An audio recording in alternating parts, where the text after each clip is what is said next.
Good morning. This is Jody Myers. Welcome to my Bible study. I was just reading through Psalm 37, and these couple of verses really stuck out. Hopefully they stuck out at me today. And so I just really wanted to share with you what I felt like God was putting on my heart. So I'm just going to read through some of this really quick, and we'll call it a day. But verse 7 here is, "Be still before the Lord and wait patiently for him. Fret not yourself over the one who prospers in his way, over the man who carries out evil devices. Refrain from anger and forsake wrath." Those are God's things for us and in our situation. "Fret not yourself. It tends only to evil." And here's what happens to the evil. "The evildoer shall be cut off, but those who wait for the Lord," and who don't fall in the ways of the people that are frustrating us so much, those who wait for the Lord instead shall inherit the land, or the promise. Okay, so be still before the Lord and wait patiently on him. "Fret not yourself over the one who prospers in his way, over the man who carries out evil devices." So that's how we're supposed to wait. We're supposed to wait patiently without fretting and worrying and turning and toiling over the things that they've done to us, over the rejection, over the hurt, over the pain. That's not how we're supposed to wait. Okay, we're supposed to wait patiently before God. And so what does that mean? I think that means to take our eyes off of all the stuff that's going on to us and put our eyes on him and be grateful for everything that we do have, and to be able to, if we're not worrying and toiling, "Fret not yourself, it tends only to evil." Well, it tends only to evil because worry comes from fear, right? And trying to take control and make something happen here yourself, that also comes from fear that God's not going to take care of it for you. And it usually leads us into a spirit of manipulation, where we're just, we're making it right for ourselves, we're making it good for ourselves. And what does that ever do but leave casualties all over the place? It never works out the way that we think it's going to work out when we take it into our own hands to make things happen, to make things right.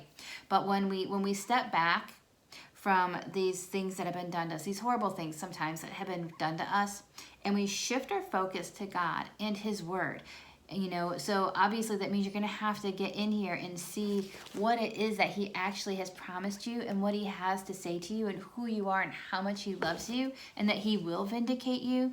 When you shift your eyes from the problems, from the fretting, from the worry, back onto him, it says here, you shall inherit the land. You shall inherit the promise. He'll take care of it for you, and it will be so much better than you could ever hope for. He's the only one that can really restore your heart. He's the only one that can really bring healing. Time brings healing, but he can actually step into your circumstances and actually take away the bitterness, take out that bitter root. He's the one that can break that replaying over and over and over in your mind, and replaying of that wounding, replaying of that, of that pain, or the thing that was taken from you. And because he's God. So he's saying, forsake these things. Don't go and act like those who've done you wrong. Instead, look at me and do things my way and trust me, and I'll take care of all of that. I will redeem you. I'll restore you. I'll take care of it.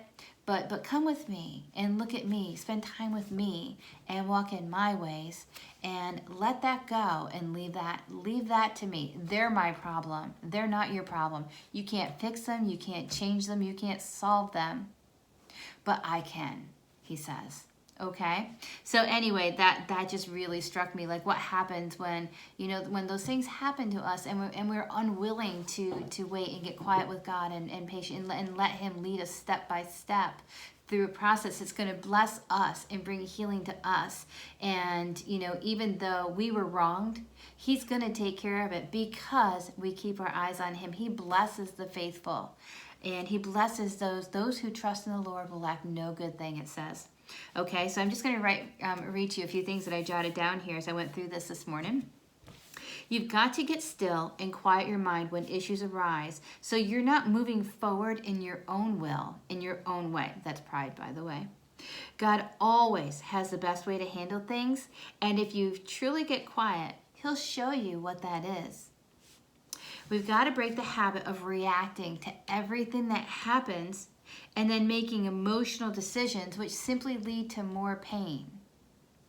So instead, pause, quiet your mind, seek the way of peace.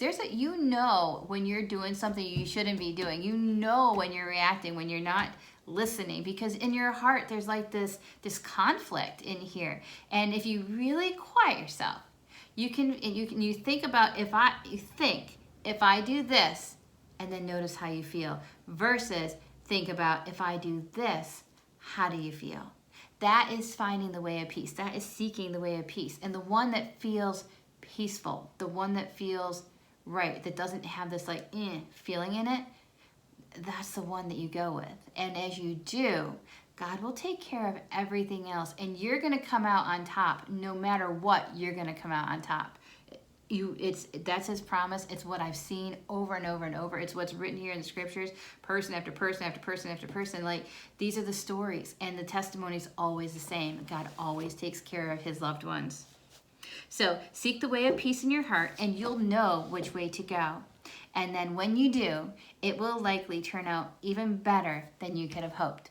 So anyway, thanks so much for joining me this morning in my little quiet time. I'm glad you're here. Love you guys. I hope this helped out. If this was, if you did get something from this, please feel free to share it and join me back here for more teachings in the future.